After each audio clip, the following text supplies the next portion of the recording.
Well, hello everyone. Welcome to World at War Comics. My next special guest is Mr. Shane Connery Volk. Shane, thank you for joining me, man. Big fan of your work. It's a pleasure to have you on, man. How are you? Thomas, it's great to be here. I'm doing awesome, man. Thanks for having me on. Yeah, it's a pleasure, man. So obviously Nottingham turned into this freaking mega indie comic, which is in the third arc, which is just finishing, but there's going to be spin-offs and all kinds of cool things going. So if you're a Nottingham, don't worry. If you're a Nottingham fan, there's going to be more stories, probably told in a little bit different way with different Yep. characters. But man, what an amazing run. Can you Thank you kind so of much. I would love for you to kind of talk about that run and how you and David came together because you both came through that talent search with Mad Cave, and I think David is underrated writer. This guy is absolutely phenomenal, and with your art, I just feel like what a match made in heaven for that title. Can you kind of talk about that process of the talent search and then going through this experience of Nottingham and how big it became? Yeah, man. Well, thanks for the kind words. I appreciate that. And yeah, David, he's underrated, but he's on his way up. Like he's gonna do great things, and everything takes time. It's only been 5 years for the both of us.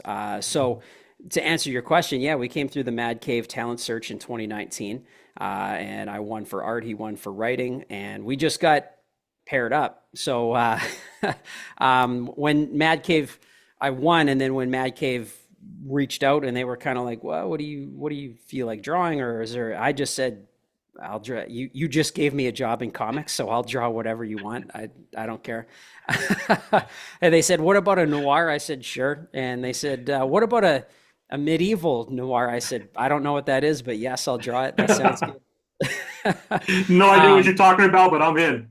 well, totally. And it's funny because when they said it would be they said it was like a Robin Hood story, and I thought, well, that's cool, but man, the first thing that hits you is like, oh my God, it's been done to death. But of course, I got David's when he give like his pitch and what he was thinking with the whole the sheriff being the main character and the detective stuff. I was like, okay, that's cool. So I was hooked right away, and it was just a ton of fun to design and develop the characters. And but yeah, it was crazy, man. We won that thing, and it was just kind of it was like a it was like a roller coaster. You just got on, and it was like, holy shit, it was going crazy. And then you kind of were like just in the middle of it, not really thinking about what it was going to do. Like, to be honest, it was a cool experience because him and I, we were brand new. So we were just like, okay, let's just do the best we can. We never talked about sales or how well it was going to do. It was just such a cool thing to land the job. And then I knew that the story was cool. I was just really trying to do it justice. I mean, I hadn't drawn horses and all that stuff. It was a complete like crazy learning curve, especially that first series. And you can see my art sort of take a jump from the beginning to end, just because you get thrown into the deep end like that, and it's just hold on for dear life. But it was cool, and then yeah, I think it was it was head down, draw. It was my first experience also with deadlines, right? So you don't have time to think about whether or not people are going to like it, or you're just really trying to do the best job you can, hit those deadlines. And when the fifth book was done and the first series was done, it was like, holy shit, okay, like take a step back and wonder what the hell just happened. And then when it came out, I mean, I don't know really exactly why it popped off the way it did. I mean, I know that the first cover that I drew, there was the reason behind that was to really like, I thought, well, if we can catch some people with the title Nottingham with that bloody mask, and they think, is this Rob?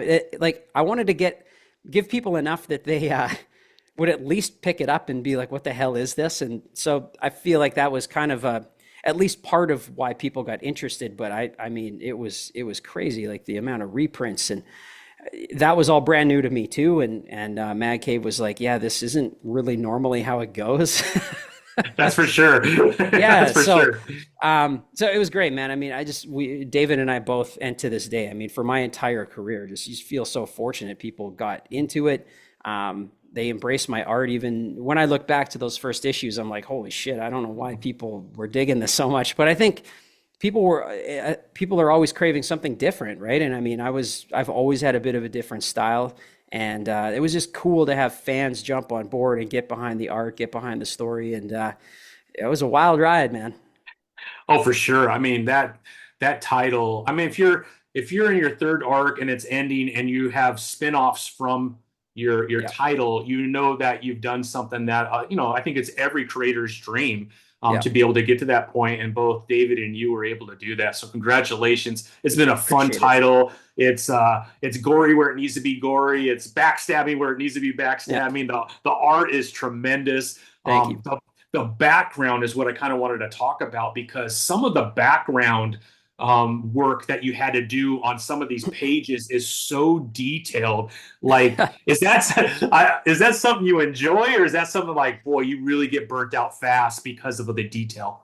Well, yeah, man. I'm like, when I started, I really struggled with backgrounds, and any artist, especially a new artist, will tell you it's just knowing when to put them in, when to get detailed, when, the thing that really started to come around for me was, I mean, David he has pretty detailed scripts. So, I cursed him out in my mind a few times, and just, open a page and it's like, holy shit, like how much battle and, all the stuff can I draw in a day?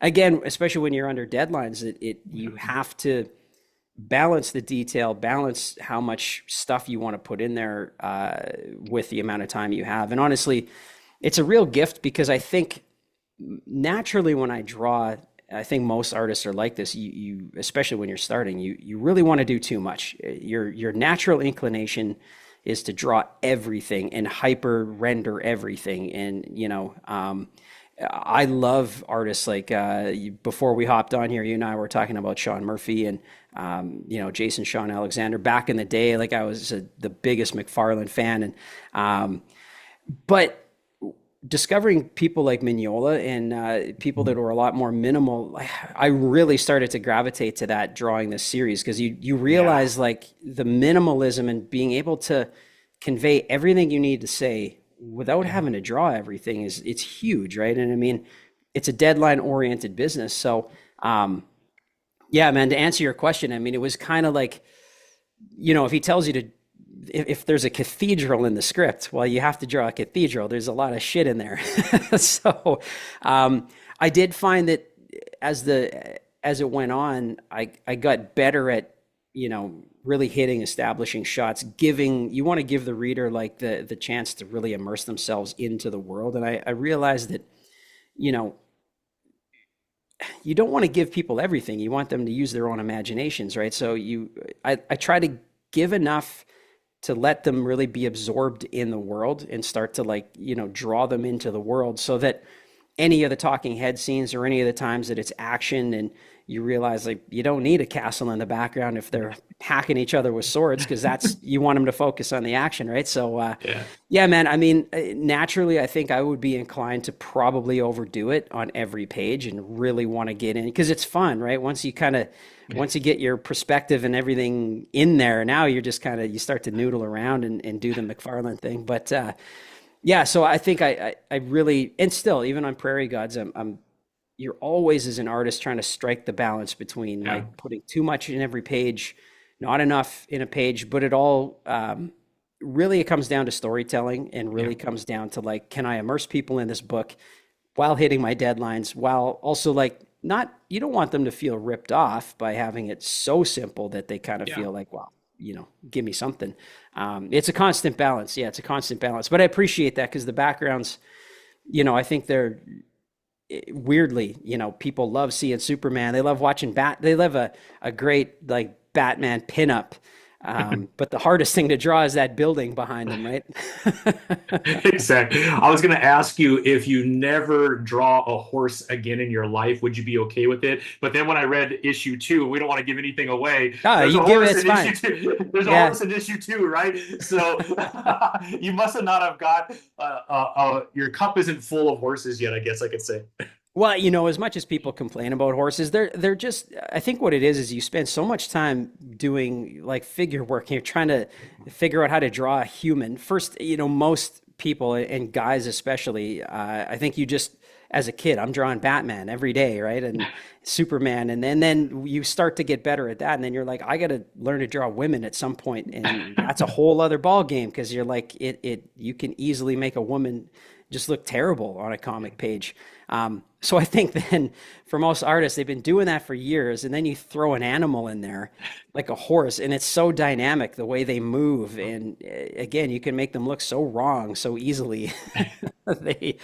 But to be honest, by the time Nottingham was over, I was getting better at it and a lot more Yeah. comfortable. I won't even say, I don't know if an artist ever gets better at anything. I think you just get more comfortable. Mm. So when I was writing Prairie Gods, yeah, in the second issue, Ned Reade, the sheriff, Yeah. he's like a cowboy, right? So he's on his horse, and I'm like, you can't shy away. So I Can't also shy away. realized I can't give David shit anymore if him and I work together again. I'm like, I'll draw whatever you need. Well, before we get into Prairie Gods, because we certainly want to talk about that, because Yeah, the first two issues have been awesome. And what I love thank you. about what you're doing in two issues is people could jump in at any time. And we'll Yep. kind of talk about that. And I think Yeah, that is kind of unique to comics these days because everything is in series, everything are in like 4 or 5 issue arcs, which I also love. But yep, to have a title kind of like a Conan, where that story is going to go 2, maybe 3 issues, and then it's going to be a whole new story of Conan. I yeah, feel like you're kind of doing the same thing a little bit, but all new characters, all new storylines, which yeah. I think is awesome, man. But Thank I you. had I had David on, and Oh, nice. he is dying, obviously, to work with you as much as he can. And He freaking likewise, loves man. you, man. Yeah, he Yeah. loves you. The relationship that which comes across, which I think most readers and comic fans, you could tell when like an artist and a writer aren't on the same page, right? Because you're Oh, yeah. reading the story and you're like, wait a minute, you know what I mean? But you two, everything just flowed so nicely. Can you talk about how important that is to have that kind of a relationship with the writer? I know Prairie Gods is different because you're doing both, Yeah. but how important is that collaboration between you and the writer? It's huge, man. I mean, I think that it's funny. Like, obviously, comics, movies, there are very famous stories of, creators that did not jive, but somehow that thing came out great. But I think, by and large, if the creative team is really connecting and clicking, it's huge because inevitably you're going to have times where David sees it one way and I'm like, man, I wouldn't do it that way. But you're gonna have times that you kind of have friction, and I think the closer you are, the more you work through that stuff, right? And I think that you're right that you can tell when there's a problem with the creative team. Like you know, as human beings, we all can sense energy, and I truly believe that some of that's translated to the page, and Yeah. you can almost feel like, man, there's this book is something's not connecting, right? Yeah. But it's really important, honestly, and it goes for the colorist, your letterers, your editors too. Like, we're really, honestly, we had such a great team with Nottingham that everything felt pretty easy. Everybody really trusted. The more we went on to, everybody trusted everyone a bit more, and it just makes it's a very hard business, like writing and drawing and all that stuff. It's time consuming. There's a lot of effort and labor, so it's already difficult. And if you're if if you're pissed at your writer or you're mad that your artist is not doing what he's or she is supposed to do, yeah, I mean, it just makes the whole experience terrible. And honestly, it's too bad because even if you're able to put a good product out, you look back on to do 5 issues, that's at least 5 to 7 months of your life, right? And you don't want to look back on that and be like, Yeah. man, what a terrible, I'm glad people liked it, but holy shit, I don't want to work Yeah. with those people. I don't want to think about it. Like, you don't want to have that, like, especially when you spend that much time putting it together, right? But yeah, it's not necessary. We'll say that you can have friction and still do a good job, but I mean, the better your team is, the better everyone gets along. Just, I think everything comes out better for sure. Yeah, couldn't agree more. And then I'm not sure if everyone knows the music side of Shane, Mm. but being in a band for how many years now? 20? 20 years, 20 years 20 this year. Yeah. years, yeah. So I was actually listening to I think Shiver. Oh, nice. Yeah, I think being in a band, can you kind of talk about, because I would think it's very similar, right? That cohesiveness, that ability to be able to work through things, and Yeah. that camaraderie that you have amongst the band is very similar to working on a comic book with a colorist, a letterist. Can you kind of talk about that? Do you agree with what I just said, or is there some differences that maybe you experience between the two? Thomas, I agree with you 100%, man. Okay. Honestly, yeah, absolutely. I was really fortunate because being in the band for so many years. So my band, One Bad Son, Yeah. yeah, we started in 2004. Crazy. We actually just put out a new EP in September. So still doing new music, and yeah, I write and do music on my own as well. So, but I think that really gave me a leg up because I think, especially in comics, so many creators, you spend so much time on your own, right? And I think that when they get put into a situation where like, oh shit, I got to work with people now, it can be really difficult, right? Especially in a creative world. I mean, it's difficult when you say, hey, I've got this great idea, and somebody says, nah, let's do something else. Yeah. But I had my ego, my ego has been gone for many, many years. I've had my ego like psychologically beat out of me for various producers, and I've been humbled many times. And it's really helpful because the thing that we eventually got to in the band that I've totally carried over into comics is that for music, it's like the song is number one. And in comics, it's like the product is number one. The book is number one. Is the thing you're fighting for best for the book, or is it for your ego? And once you can sort that out in your head, well, you know what the answer is. You're like, yeah, okay, well, David's right on this one. I just don't want to draw that. you know but honestly, it helped me a ton because it's very similar. You're a team, and you're doing a creative process together, and it can be very difficult sometimes because especially when you get strong personalities and everybody has the way they'd like to do something, but you have to work together and make that thing the best that you can. And honestly, it's cool to not do that sometimes and just do your thing. Like Prairie Gods is cool, and we'll get into that. But I mean, Yeah.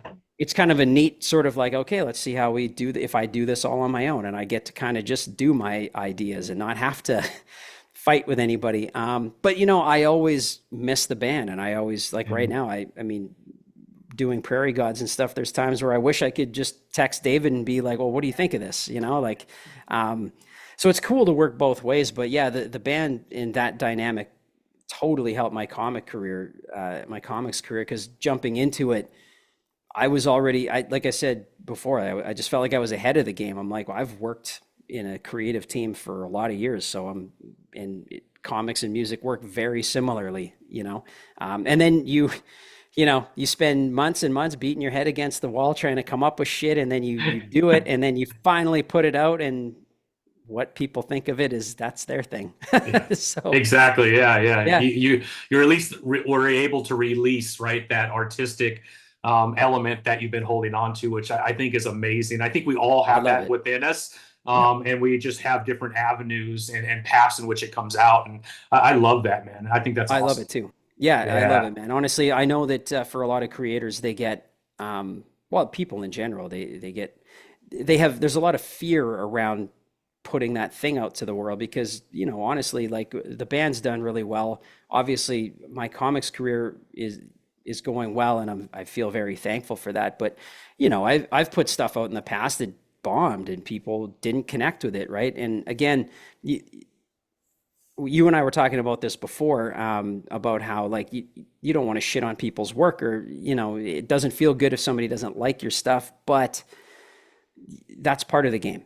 Yeah. You put it out there, you don't have control over what people say, and you as the creator can go make more stuff, right? And if something doesn't go well, you like lick your wounds, get over yourself, see if there's any lessons to learn, because sometimes, let's be honest, like there's been a lot of creators who didn't get appreciated until years after, right? Because Yeah. honestly, there's a lot of reasons something might not connect, Yeah. and only after the fact people realize, oh shit, that okay, now I finally get what that was, right? So putting it out into the real world can be a little nerve-wracking, but I really love it because it Yeah. is it's no longer your thing now, and you put it out there, and it's honestly, it's cool to see how people digest your work, right? Yeah.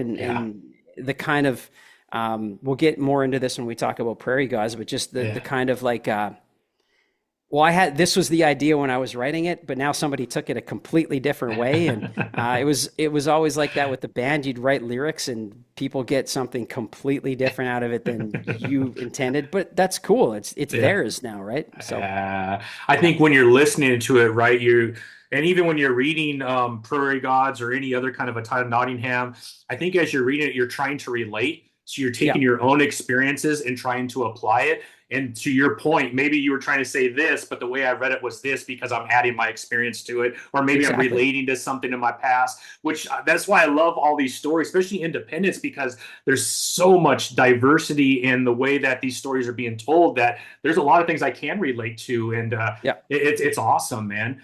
yep.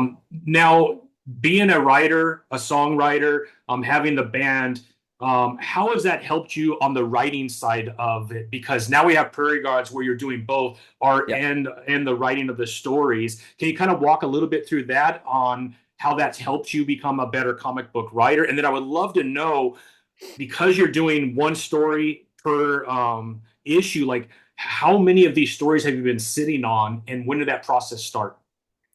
Well, yeah, the writing part of it for sure. Like, it's similar to writing lyrics in that, it's all writing. It's all putting your ideas down on a page. And I tend to write, my lyrics are usually a little more abstract, but I love storytelling lyrics. Like I love Bob Dylan. I love, but I love Leonard Cohen, or like I'm a child of the 90s. So I love my Chris Cornell, and I love Alice in Chains. And so I like stuff that's kind of, like Cornell's lyrics are a lot more ethereal. They're a little more like just sort of, it's not exactly clear what he's singing about. And I love that. But I also love the storytelling stuff. And so I've kind of written both. And I've always loved short stories, which anytime I've written lyrics that kind of have a story within them, it's like a short story. So I've sort of used that exact method of writing and applied it to these books.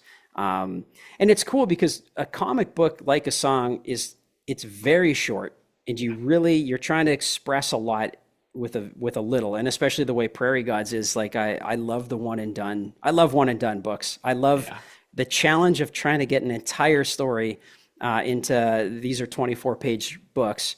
It's cool because like it's music was always and is always an exercise in brevity, and trying to, if you're writing, say, a 3-minute song, can you get your shit out there in that Yeah. amount of time, and get people to connect with it? I love I hated it in the beginning, but it's actually my favorite thing now is to, like, with one of these stories, you have an idea, and just to keep chopping things out of it, and just like only keeping the good stuff, and really like seeing if you can have something that is entertaining and makes sense, and that when people are done, they kind of feel filled up, where they're like, yeah, that felt, I didn't feel like I got ripped off. And I'm also just like, you kind of feel done in the right sort of way, if that makes sense.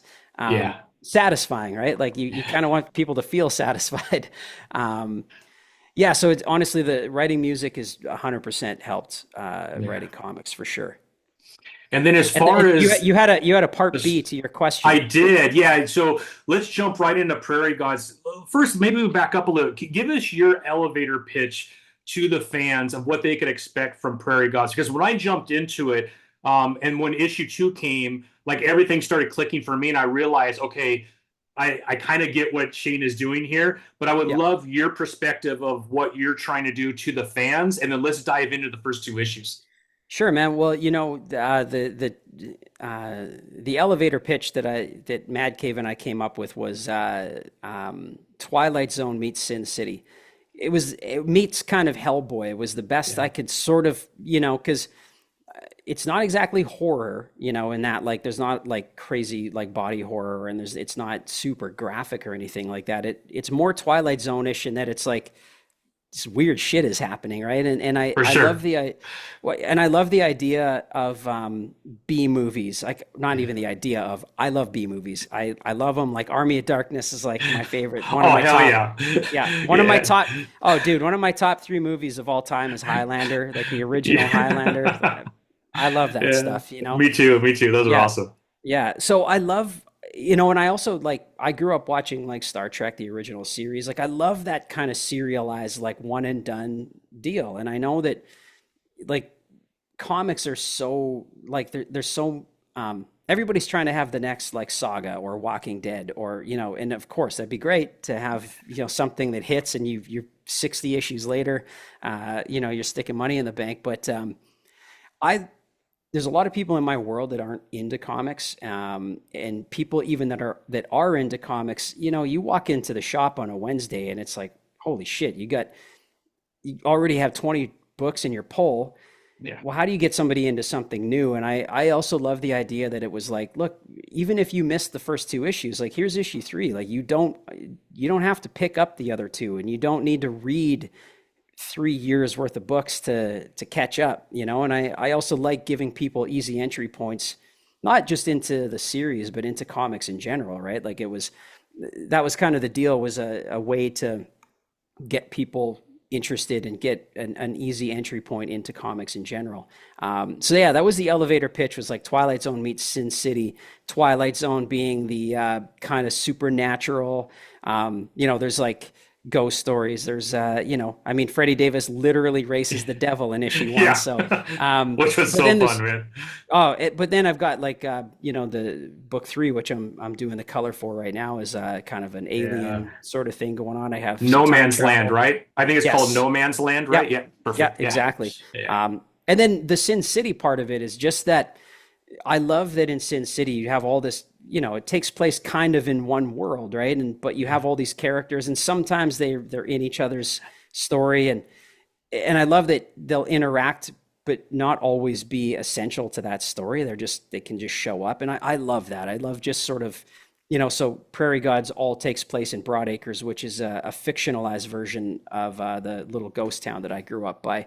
Oh, And I just love that, as a writer, it was cool to have a little anchor point, this like sort of little ghost town where all this crazy shit happens. But I had the freedom to come up with whatever character I felt like. And also as an artist, I've been drawing medieval stuff for 5 years, which has been great. But I also was like, it's time to draw some other stuff. And it was a way for me to draw cars and draw, war stuff and draw spaceships, and like, is a cool way for me as an artist to like stretch my legs and literally draw all the stuff I was terrified to draw. so, so yeah, that's the elevator pitch, man. It's like, it's all supernatural kind of stories that take place in this little town with a bunch of different characters, and they cross each other's paths, and yeah, and then all one and done. You read one yeah. book and it's over. So I love that, man. I love that. So you kind of talked a little bit about Freddy in issue 1. yeah, He's so the devil has never lost a race, and he ends up getting this abandoned lot, and he is going to take down the devil, right? He's going yeah, to take down the devil. And the artwork, I told you before we jumped on live, Sean Murphy is kind of known. He's an amazing artist all around, oh, but he's really known for his Batmobile and all the yeah. different vehicles that he draws. And I don't know what your thoughts on cars. I've met artists that say cars are terrible. Like every time I have to draw a car, I get so nervous because it's hard for me. Yep. Or animals are really hard. Horses are very hard. I don't know if you've had that same experience around cars, but I'm telling you, Shane, the cars that you drew gave me the vibes of Sean Murphy. Which I think is a major compliment because I do love his work and I love your work. But man, it came out awesome. So any car fan out there, get issue 1 because it is dope as hell. The story is awesome, especially if you love cars, man. Oh, I appreciate it, man. Honestly, like it's a huge compliment. Like Sean Murphy's one of my all-time favorite, and I think like, this is not me just trying to be humble. Like I don't think that there's another artist that's ever worked in comics that's been better at drawing vehicles in general, like cars, trucks. Like that guy, you know, I'm really happy with the way my artwork is developing. But some people just they're a talent to a degree where you're just like, man, your brain works in a whole other way, you know? And so I really appreciate it. And for me,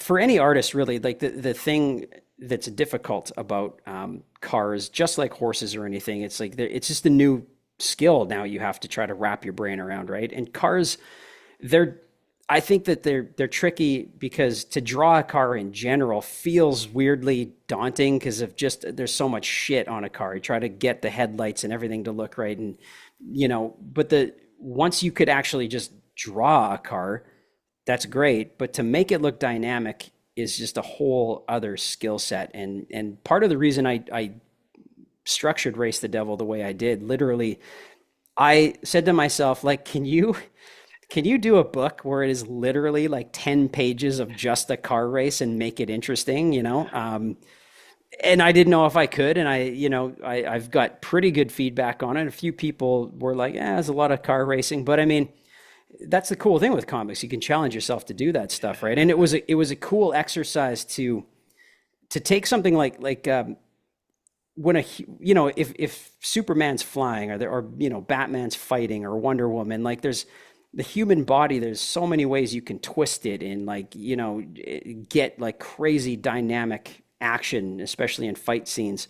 Whereas a car is a car, like it is what it is. Like you could trace it exactly and you're like, it doesn't, okay, great. You made a nice looking car, but to try to make it look dynamic, that was a real challenge. And I think that's part of why people hate drawing them, because it's kind of like, well, like I said, you could, I use a ton of reference because like, holy shit. I mean, I'm of the Neil Adams school as well, where it's not overt tracing. Like you just, anybody that tries to trace off a scene will realize immediately that it doesn't work.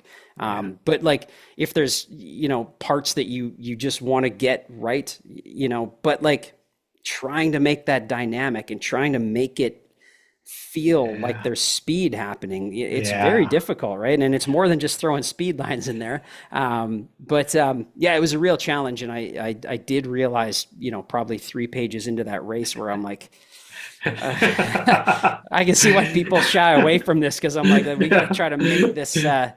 But you know what? You try to get a lot of reactions and like, Freddy, he's always his mouth wide open and, trying to make it look as much action packed as I can. So I'm glad you use cars. Huge compliment, man. Thank you. Oh yeah, absolutely. I'm glad you use cars and not bikes, right? Freddy racing bikes would be probably a little easier, but wow. I mean, well, but man, the movement of the vehicle, I think, is really what changes, right? It's one thing to show a parked car, but a car that's supposedly going 120 miles an hour, whatever it is, I think, man, that came across. I mean, you feel the speed as you're turning the pages. So congratulations on that. I appreciate that. Well, I ink really, really fast too. So I think part of it, I do it ever since I did Nottingham, which is like, I spend a lot of time setting the page up. Like I spend a lot of time laying it out and penciling. Like I really try to get it dynamic, and then I ink the shit out of it. I just get in there and I do feel like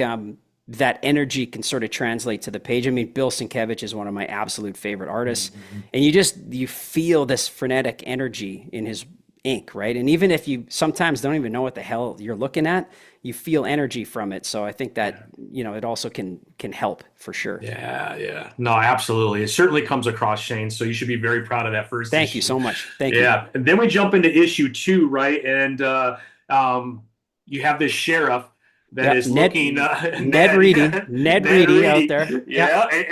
And he's looking for Donnie Cyrus. Yeah. And boy, that story is a lot of fun, completely different. So that's what kind of threw me off. I thought we were going to get a lot of stories about Freddy, and then all of a sudden we get it, although it ends in a way that that story is over. But then we get into this, and I realized, oh, sweet, we're going to get a story per issue, which for like new fans that maybe missed Prairie Gods to begin with, you could jump in at any time. Yeah. And because of the diversity of storytelling that you're doing, maybe horror is your thing. You're going to have a little bit of horror, I think, in issue 2, right? At least kind of that ghost kind of, because there's spirits and like we don't want to give too much away, but there's a lot going on in the supernatural that I think is really like popular right now.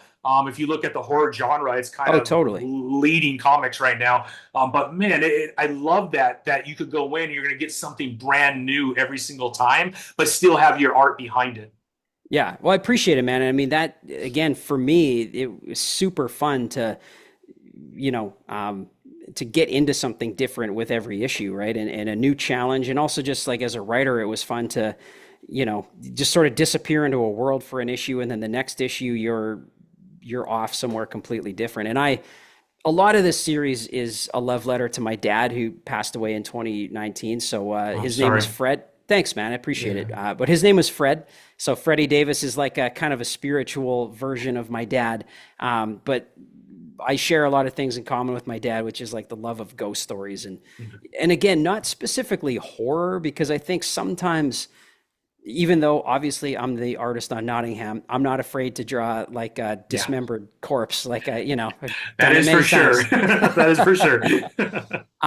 But I think sometimes like you could sort of, the way an action movie can sort of hide behind the action and you're like, was there a story in there anywhere? Like, you know, I think horror sometimes we've seen so much, like it can be easy to just be graphic, right? If there's no real reason behind it, it's like, well, okay, like we're desensitized in 2024 where like there's got to be some juice behind it. It can't just be shock value because we've seen that for years. So I think what I personally like about a good ghost story is like just the psychological elements. I like the idea of like when the story's over, you're like, what did I just read? What Yeah, happened? Who, you know, I love that stuff. And again, like Twilight Zone stuff is like that, where yeah. a lot of things are up for interpretation. You know, and it's not a huge spoiler, but I wanted people to end the second book wondering, what is Ned Reade? Yeah. Is he a ghost? Is Yeah, he is like he real? is he a zombie? Yeah, or is he like a figment of everyone's imagination? Like what? That's exactly what I thought when I got done. I'm like, is this guy even a real person? Right? I mean, because he's so different from everybody else in the scene, right? The Yeah. other sheriffs, the everything that's going on. And so at the end, when he's coming back on his horse, I'm like, I'm wondering if this is just not even happening and it's just someone's dreaming, or I was waiting for like a page where someone wakes up and goes like this, and That's cool, man. I love to hear that, honestly. And I'm glad you said that, because another thing that I really wanted to do with this series is I wanted to do this thing with my storytelling that I love so much in books that I read, which is like, let me use my imagination. If there's anything like you and I talked about before we hopped on, like I'm not about shitting on people's work. Honestly, I don't care what show or book is out there. There's somebody out there that's going to love it. You know, not everything that's created is created for me. It's probably something that a lot of critics need to keep in mind. It might not have been for you. You know what I mean? But you know what? One thing that I think maybe I just get a bit annoyed at with a lot of movies, especially, is like retreads and like, oh, yeah, you know, it's like you got Star Wars, so now you've got 30 years of prequels. Well, we're going to explain how every little thing happened. And, you know, to me, it's like, I think some people like that, but I think it also just like Star Wars is a great example of this. I loved, you know, with the original trilogy, that when it was over, I'm like, you were still kind of like, how did it go down with Darth Vader? How did he become this thing? And you start to come up with all these ideas. And actually, George Lucas said after the prequels came out, he's like, you know, I'll never write a movie better than the one you have in your head, because you already have that. And you know, and I think that's what pisses people off about a lot of sequels. It's not even necessarily that it was, or sorry, prequels, is that it's yeah. bad. It's that like, well, you ruined what I had in my head, right? So I like to return to something that is like, I want people to fill some blanks in on their own. And it's like, you know, if depending on how these stories go, I also like to come up with all these different characters, because if somebody really gravitated towards a character, well, you might get a Race the Devil sequel. I actually have one. I have a Race the Devil sequel Sweet. ready to go. I love it. But dude, I love that. Not to ramble on about it, but No, it's awesome. I love to, read a story and they fill some blanks in on my own. Like you don't want to rip people off where they're like, I don't know what happened. Like this is confusing, but you want them to just, yeah, have some questions. Like, what do you think? What do you think he is? Because I know exactly what Ned Reade is. I have his entire backstory kind of Oh wow. written down, and because this whole world does make sense, at least in my mind, but it's kind of neat to just give little pieces and then let people sort of make some assumptions on their own. And honestly, the best thing about any entertainment is you want to enjoy it, but like, yeah, it should get you thinking a little bit, especially sci-fi stuff is supposed to get your brain going a bit. Absolutely, absolutely. Well, now let's jump into issue 3. Obviously, it's not here yet. We just got issue 2, but that's No Yep. Man's Land. Can Yep. you talk about your process of writing, when it's starting, compared to when, as a fan, we actually get that title? Like, how many different stories have you already got, like in your little black book that you keep next to your bed, maybe, and you like wake up in the night and you're like, oh, this would be a really cool story. Like, how far along are you, and how many stories have you been working on, and how long have you been working on them? I don't, past these 5 books, I have nothing scripted out. I have like, honestly, like this is the same with songwriting for me. I have like my phone is full of titles and like, Okay. this, so I like I said, I have a cool idea for a Race the Devil sequel, but I also just have different things that I'd like to draw and ideas for like how I would maybe fit something into Prairie Gods. So I have a ton of ideas kind of written down. And so if another arc gets greenlit, I could pretty easily, once this is done and I'm done drawing, it's completely off my plate, then it's back to writing mode. So I can then take some of these ideas. Like I have one that I just literally wrote down, the Spaceman, and there's a picture in my head of something I really want to draw. So I'll just write a story around it. And that actually happened with Race the Devil. I Uh, just, I kind of there was a picture of a scene I really kind of wanted to draw. And that was the scene where the devil's car like comes in with that ball of fire. And I was like, I bet you I could come up with a story around that. We'll make that work. And oftentimes it's that easy, right? Like you just sort of yeah. have a scene that you like, and then you kind of work backwards. And I really like being able to do that sort of, with No Man's Land. I'm a huge history fanatic. Like my wife will tell you, like we have an ongoing joke when we go on long road trips. When she wants to sleep and I want to stay awake, I put on a history podcast. Yeah. um, but And that probably keeps her asleep, right? oh, she goes out She's cold, out. and Yeah. I'm just That's, like, oh my God, let's yeah, that's get how I into am it. with my wife. Anything I love, she's like, oh, I'm gonna take a nap while you listen to that. It's but I mean, that's what makes it work. Exactly. But you know what, man, I love First World War history, Mm. and not just the war, but that time frame, that period in history is just like you and I would sit here and talk to you for hours about it, but I won't bore your viewers with that. But that was kind of one thing where I just like I didn't know how I was going to do it, but I wanted to challenge myself to draw some. I never really saw myself doing that kind of Sergeant Rock sort of stuff, and Yeah. but I thought this might be a kind of cool way to get into it, and I love First World War history. So No Man's Land, again, it's not a spoiler. It's just this is the elevator pitch. So it's this guy named Bill Roberts. Freddy Davis shows up with a bottle of whiskey to celebrate his 128th birthday. And so Bill sits there and he tells him this story of this thing that happened in the First World War. And then you get this whole crazy thing that happens. I love it.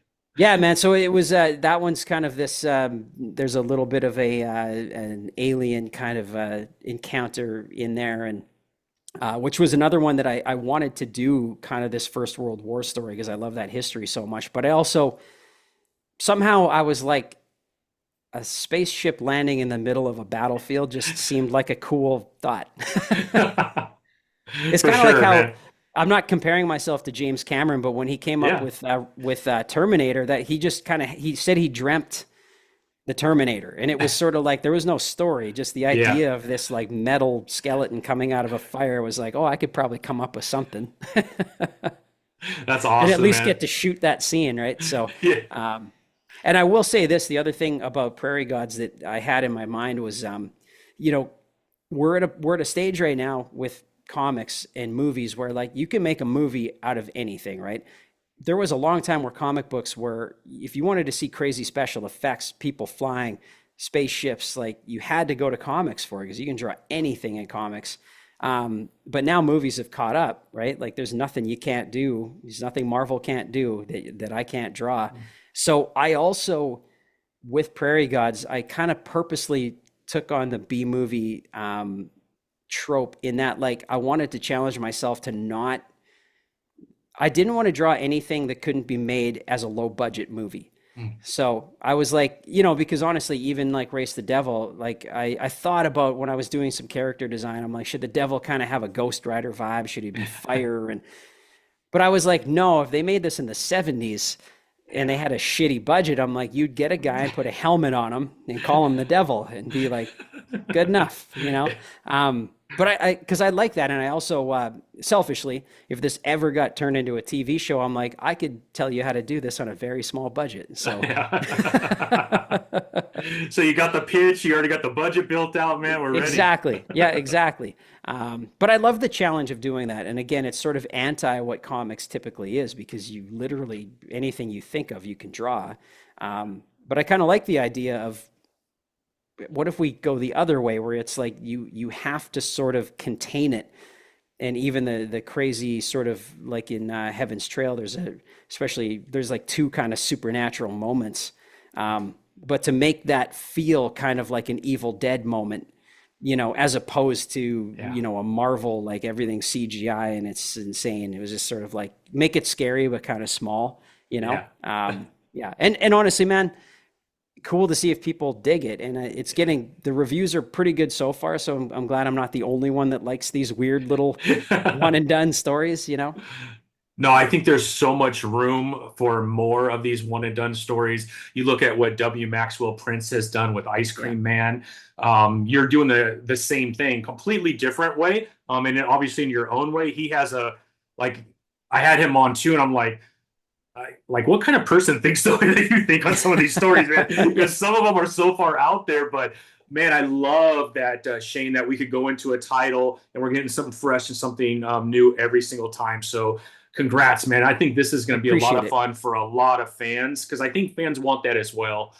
Um, I appreciate it, man. And honestly, that's really my hope in the end is that you know, somehow it's an escape back to the spinner rack days where you might just pick up a book and be like, "Holy shit, that was cool." yeah, You know, and they might not like all of the stories because they're so different, you know, but I enjoy the challenge of that, and I think that you're right. I think there is room for yeah, some different stories, and again, I can't stress enough, like I will never ever shit on comic book fans for not trying new stuff because like, yeah.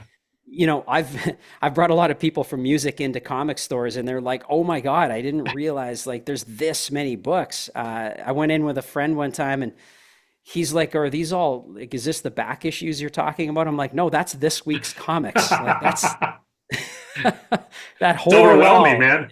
Well, you know, so I feel incredibly, incredibly fortunate to have the success Nottingham has had as an indie title, to get the kind of positive reviews Prairie Gods has had, and honestly, man, people like you to give indie creators a shot and to check out our work and to get the word out, I really appreciate it, man. And I just, you know, if people want to give a book a shot, Prairie Gods is the one. 100%, man. I've absolutely enjoyed it. The first two issues were absolutely incredible, Shane. I Awesome, want to man. ask you one more question. After being on this amazing three arc Nottingham, is it refreshing to be able to go in and then draw something that is going to be unique for this issue and then going like, is there kind of a reprieve? Not that there's anything negative against Nottingham. I mean, that was amazing, but after drawing kind of the same thing for 3 years, what is that feeling like to be able to kind of dive into a new title and then you're not drawing kind of the same thing each title? You could kind of just let your creative juices flow. Well, it's honestly, it's a great question, Thomas. It's I love it. It's cool because you're right. Like Nottingham was awesome. It was, David's scripts were so good. I was always stoked to get into the next story. But you are inevitably like, you know, it's the same world, right? Like you Yeah. can only really do so much, especially, that's in a specific time. So the world looks like the world, and you kind of, I mean, I love a challenge. I love new stuff. And so I'll never ever say that drawing Nottingham was boring. David Yeah. Yeah. definitely kept me on my toes. But you do lose a little bit of the kind of the juice of like coming up with some new stuff. Though I will say, I realize, especially once I really got the hang of drawing the sheriff and Marion and Hood, that like I realize now that it was nice every new issue I didn't have to redesign shit. It was just like, you know, Yeah. time to draw the sheriff, boom. I by the end of the third arc, I mean, I was just whipping those pages out, no problem. But now, with Prairie Gods, I'm like cursing myself the way I used to curse David out, where I'm like, dude, now you got to go research all these uniforms. And like, when Yeah. I was drawing Race the Devil, it was like the 70 GTOs, the car that my dad always wanted, and I really wanted to get it right. So I went down this rabbit hole of like, what, was it the right GTO with this, like certain ones had this certain type of tire, and like I was like, dude, you're killing me here. Like now there's so much research with every new issue, right? Yeah. Because you want to get certain things right. And Yeah. again, now that I'm drawing No Man's Land, it's as much First World War history as I know. Yeah. Once you have to draw it, it's like, I'm not super concerned with like absolute accuracy, but like I want to make sure that the Yeah. rifle is the right type of rifle and the right uniform. And I'm terrible at going down these rabbit holes where I'm like, well, they were wearing this certain uniform up to 1916, but then they switched and they got a new, and I'm like, holy shit, Shane, give yourself a break. No one's gonna know. So that if there's Uh, if there's any downside of it is that every new issue there yeah. is not just research, but it takes a little bit to get the hang of drawing characters. And I've heard so many Batman artists, or where they're like, man, it took me up to like issue 7 before I finally kind of got Commissioner Gordon, or how like Yeah. that's how I want to draw him. And so you kind of, that's the one thing about Prairie Gods. It's a blessing and a curse. It's cool to draw new stuff every time, but I'm only really getting the hang of the shit by like the 20th page, and then it's over, so I love it, man. I love it. Okay, last question, my friend. When I had David on, I told him because of your art style, I said, man, because I'm loving Conan, Jim Mm. Zub, Doug, Robert, like the work that they're doing is absolutely incredible. I said, man, if we could get Shane to do an issue or something Conan related, I think that would be like bananas, man. I would go freaking insane because I think your art style would fit Conan so good. I don't know if you feel the same way or if you're a fan of Conan, but man, when I see your art in Nottingham, I think, man, I would love to see you do at least I don't know, maybe Savage Sword in a black and white style or something like that. But I think it would be badass to have you on Conan for something. Dude, yeah, you know what? I would love it. I know that David has some stories. I mean, David would write an amazing Conan story. And Yeah. I'd love to draw it. I would absolutely love it. But we'd have to see if they'd like my take on Conan, because Oh. because David and I talked about this like a long time ago, like Oh. how we could do something cool. My Conan, I don't think he'd have any abs. I think he'd be way more of like he'd look like he would absolutely look like the ugliest, just So can we opposite of Frank Frazetta in what he's ex done with Conan, yeah, right? you can't have somebody called Savage sort of Conan and he's like really pretty. And even though I Yeah. love Schwarzenegger, my guy would be uglier. Yeah. Though I would love to draw Conan as well, because I'd read all the lines in Schwarzenegger's voice, and I think that would also be a ton of Yeah. fun. But no, I'd love it, dude. I'd love it. Yeah. Yeah, a black and white issue would be super cool. Because I mean, Oh yeah. oh, dude, to get into like the world of like Barry Windsor Smith and all that sort of shit, Hmm. like Oh hell yeah, that would be so amazing, man. That's why I thought Savage Sword would be perfect. David on writing, you on art. It'd be just a one and done, but we would be able to see your art and we would be able to see that story because David said he has a bunch of stories in his Yeah. head. So I think to bring, I hope you two come back together on something I'd down love the it. Yeah. road. But man, this would be a great way to kind of tease fans with bringing you two together for something Yeah. else, man. Well, I'd absolutely love it, man. We'll see what we can cook up. I'm gonna, Yeah. next year I'll be getting back to like some of the Comic Cons and stuff Okay. down in the States next year. So, I'll see who I can meet and chat with and who wants to let me draw their characters. Yeah. Well, that's awesome. Well, Shane, man, I can't tell you how much I appreciate you stopping by and spending some time with me. Big fan of your work. Prairie Thanks, Gods, Thomas. anybody who's out there that wants to read something amazing, something different, you're going to get a new story every single issue. Get out there, get Prairie Gods, throw that in your pull list. But Shane, congratulations on all your success. Well deserved. And I hope that we could do this again very soon. Thomas, I'd love it. Anytime you want to chat, man, I'm here. Absolutely. Thanks so much. Awesome, man. We'll have a great one, okay? You too. Cheers, dude. Cheers.